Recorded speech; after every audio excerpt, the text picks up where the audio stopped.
Hello everybody, my name is Benjamin Bloom and you don't need to ask me in the comments if I just got out of the shower. Yes, I just got out of the shower. The reason I've just got out of the shower is because I'm a little bit behind today because I took a trip to the cinema, and at the cinema I saw Diego Maradona, a new movie about a period of the great man's career. I know Maradona splits people. Some idolise him, some absolutely hate him, but it's close season after all, and I couldn't pass up the opportunity to go and see the movie. So I know there's been a movie about him before. This is what I would call, it's pretty niche. It's a pretty deep dive into just one area of his career, his time in Italy. So it does kind of rely on you to already know a little bit about El Diego. But football fan, you got to study this guy because it's just an incredible story and an incredible player, whatever you think of certain things he did on the pitch and lots of things he did off the pitch. So we know the story. I guess anyone who watches my channel, hopefully we attract a discerning football fan. I think we do. Lots of very knowledgeable people always comment and will know that Diego started off precocious youngster in the late 70s in Argentina. Hottest prospect in the world. Huge world record transfer to Barcelona where it didn't really work out. And the movie picks up the story as Diego is leaving Barcelona, an unhappy guy, unfulfilled, had his ankle unceremoniously broken, didn't really win anything. I think won Copa del Rey while he was over there. And the story starts basically as he joins Napoli. So if you are an Italian football connoisseur, again, very, very well worth watching. And I think one of the standout things that I saw from it is just the level of chaos. Literally any footage of Maradona off the pitch is accompanied by just loads of people buzzing around him, people bashing about him, just trying to walk somewhere, a camera in his face and minders. But it just looked absolute chaos from the moment he set foot in Naples to the moment he left. I know we like to pull down our idols, but God, can you imagine living like that? So Beatles style hysteria. And what I will say about this movie as well is if you're used to beautiful HD wonderful vision, you ain't going to get it in this one. So if you get headaches easily, don't go and watch this movie because it is all on shaky hand old video camera footage, and it's not a talking heads job. It's all footage with voiceovers, mainly from Diego, from his old fitness coach, from his old girlfriend, Ciro Ferrara as well, the great Juventus centre-back who obviously played at Napoli as well. There's a few others, but those are the main ones. So lots of footage of him starting off at Napoli, Napoli losing. They'd only won 2 trophies in their history when they arrived. I'm trying to think who it would be like him signing for in England and then winning the league. Southampton? Something like that? Or am I just going with the south of the country thing? And lots of footage of Diego getting kicked around. There's a few little callbacks to him in the 60s in Buenos Aires, some nice footage of his father and stuff. They head back to Italy in 1985. They're playing up how impoverished Napoli was as a club and how the fans were viewed by, there's some interesting Juventus chants to Napoli fans. There is some really good footage. If you know the San Paolo Stadium where Napoli play, it's miles back. There's some really good footage from kind of on the ground. And I remember this in the Bobby Robson picture when you saw original Ronaldo from kind of on the ground, and it's just breathtaking. Similar sort of thing here. There's great footage of a free kick goal against Juve.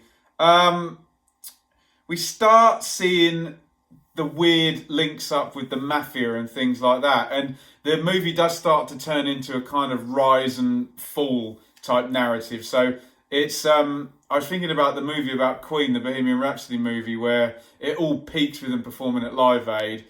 this is going to do the rise and the fall. I think that's their angle on this one. Flagged up girlfriend, and this idea that there's two different people. There's the guy Diego, who's just a little kid from Argentina, and there's Maradona, the one named kind of demigod that this puffed out chest god of football, that it was like a split personality thing that he ended up with. And we'll see that more and more. Off we go to Mexico 86, the World Cup, the Maradona's finest hour, where he, most people admit, he basically wins the World Cup by himself, doesn't he?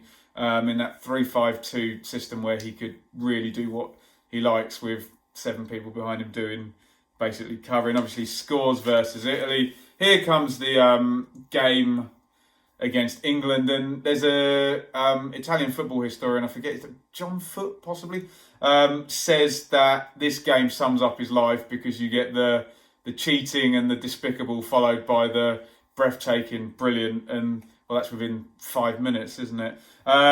Scores 2 against Belgium, doesn't he, in the semi, sets up the winner against West Germany in the final. So he's now the world's greatest player. He's won the World Cup. Carnage again, this common kind of Beatles hysteria type thing again with the trophy. Back we go to Naples, and they really hone in, they really want their TMZ type stuff in the movie. Baby scandal now, there's a baby born and the mother's claiming it's his and he's claiming it's not. The team starts to win now with Maradona as the captain, and Napoli win their first ever league title in 86-87. Then we start going down the drugs route as well. So it really isn't just a football story. It's mafia, it's illegitimate birth, it's cocaine, all of that good stuff. The one quote I just found weird is Maradona saying cocaine made him feel like Superman. Well, to most normal people, he already is Superman. So I guess these kind of addictive people, they just always want more and more and more and more. So Napoli go on and win the Coppa Italia in 87. They win the UEFA Cup in 89, and then Maradona thinks he's done. He wants to leave and go and play somewhere quieter, finding Naples all a little bit too much. He stays, and they win Serie A again in 1990. Careca and Zola now join up with Maradona, who apparently is on the razzle, on the drugs, out partying until every Wednesday, and then coming back to play again on Sunday.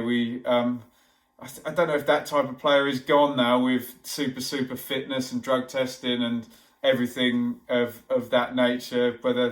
Whether that player doesn't even get through nowadays, however talented. Lots of sinister stuff. Really in the pocket of the mafia now. They're kind of controlling him by plying him with cocaine. So not good. So then we get the Italian 90. So this is where the fall really cements itself. Obviously, it's Italian 90. It's in Italy, where Maradona's been for the last 6 years. We do get a little bit of Barry Davis on there, which is always good for me. Maradona comes up then against Italy in the San Paolo, in Naples, in the semi-final. Wow, if you scripted this stuff, you couldn't have done it much better than that. Italy missed 2 penalties.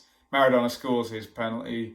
You'll remember that last one. Sereni and Argentine keeper saves it, and the ball just kind of stops on the line, and he just runs off with the ball just sitting there. I remember that. I was 8 years old when I really fell in love with football, that World Cup. Goodness me, seems like yesterday.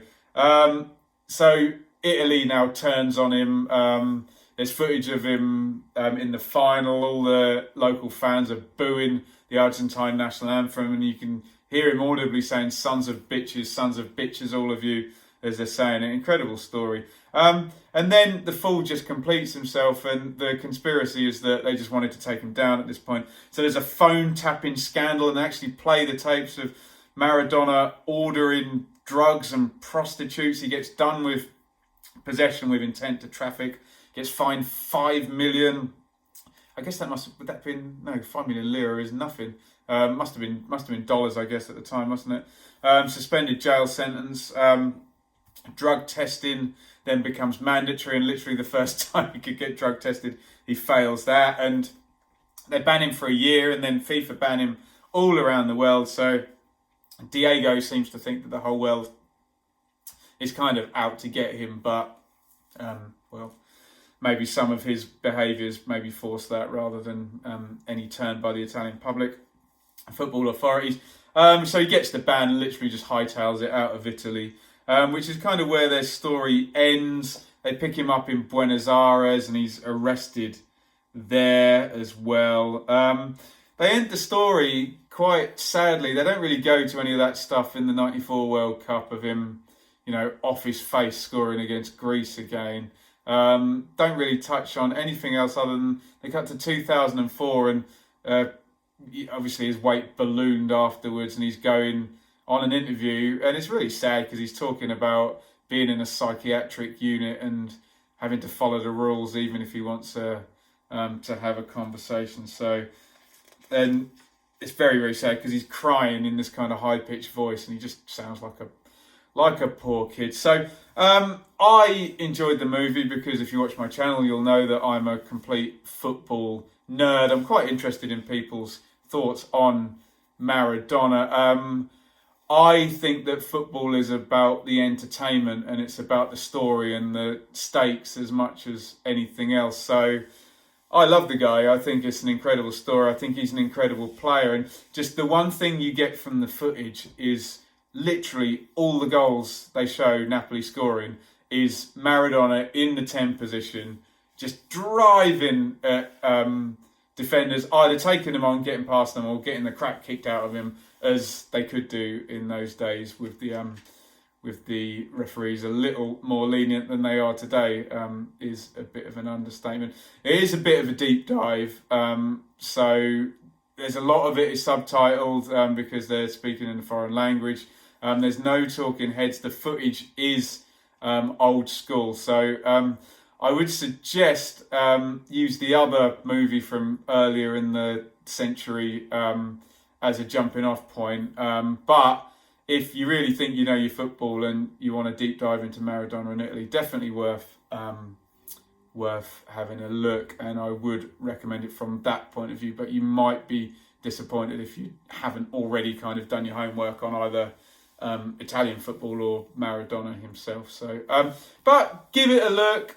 In the absence of matches, we need our football fix there. I mean, I'm not watching the under-21 stuff or the Women's World Cup, so obviously you can get your fix that way, of course. But I would recommend going to see the movie. And I'm just very interested in people's opinions on Maradona, whether now, his career is so far in the past, we can look at it with, I don't know, some kind of sympathy of, I suppose we've got Gascoigne in this country, haven't we, who's these people who they're just normal people every other day of their life, but they have this extraordinary talent that in that arena elevates them to the top of the universe. And then they're just a normal bloke and they can't glue the two things together and can't cope. And really interested to hear about that split personality. You have Diego and you have Maradona, and they're two different people, and it does feel a bit schizophrenic, I guess. So split personality. That's my view on the movie. Please give me your thoughts on Maradona. If you're planning on seeing it, or if you've seen it, give me your thoughts on the movie. Got a few more planned videos coming out. This has been a little bit of a departure on what we normally do, so we'll be back with the kind of championship stuff very soon. But thought I'd give this a little bit of a try in kind of a movie review, what I've been up to, type vlog type thing. So I hope you enjoyed it. If you did, hang around for all 14 minutes. I thank you if you did. Let me know in the comments if you managed to get to the end and you actually heard me say that. That'll mean a lot to me. Thumbs up if you enjoyed it. Obviously hit subscribe, hit the bell, all of that good stuff. Follow me on Twitter at Benjamin Bloom. And please get in the comments with your views on Maradona and his legacy and what you think of the little, what did Bobby call him? It wasn't the hand of God, it was the hand of a rascal. There you go. Right, thanks for watching. Over and out.